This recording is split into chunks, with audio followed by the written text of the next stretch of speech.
জন্য বৃষ্টি খালি দোয়া করলেই যে বৃষ্টি আসমান থেকে জমিনে চলে আসবে, নামাজ পড়ে আল্লাহ তাআলার কাছে বৃষ্টির নামাজ পড়ে দোয়া করলেই যে জমিনে বৃষ্টি চলে আসবে, এমনটা কখনোই হবে না।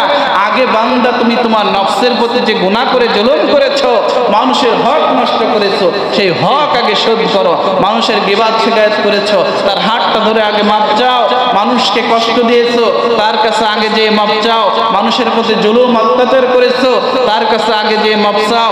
তুমি দীর্ঘদিন নামাজ পড়ো নাই, আল্লাহ তাআলার কাছে তওবা করো। তুমি শিরকি করেছো, আল্লাহ তাআলার কাছে তওবা করো। তুমি গুনাহ করেছো, আগে আল্লাহ তাআলার কাছে তওবা করো, এরপর বৃষ্টির জন্য দোয়া হোক। আল্লাহ তাআলা সেই দোয়া কবুল করবে এবং আপনার জন্য আমার জন্য রহমতের বৃষ্টি পাঠিয়ে দিবে। কিন্তু আমি আপনি প্রতিনিয়ত আল্লাহ তাআলার সাথে নাফরমানি করে যাচ্ছি আর আল্লাহর কাছে বৃষ্টির দোয়া করতেছি, আল্লাহ বৃষ্টি দাও। আল্লাহকে এতটাই দায়ী থেকেছে, আপনি আল্লাহর জমিনে থাকবেন, আল্লাহর জমিনে খাবেন, আল্লাহর জমিনের হাওয়া বাতাস নেবেন, অক্সিজেন গ্রহণ করবেন। আল্লাহর জমিনে থেকে আপনি আল্লাহকে সিজদা করবেন না, আল্লাহর সাথে নাফরমানি করবেন, আর আল্লাহ আপনাকে রহমতের বৃষ্টি দিয়ে শান্তিতে রাখবে? এটা কি সম্ভব যে আল্লাহ আপনাকে শান্তিতে রাখবে?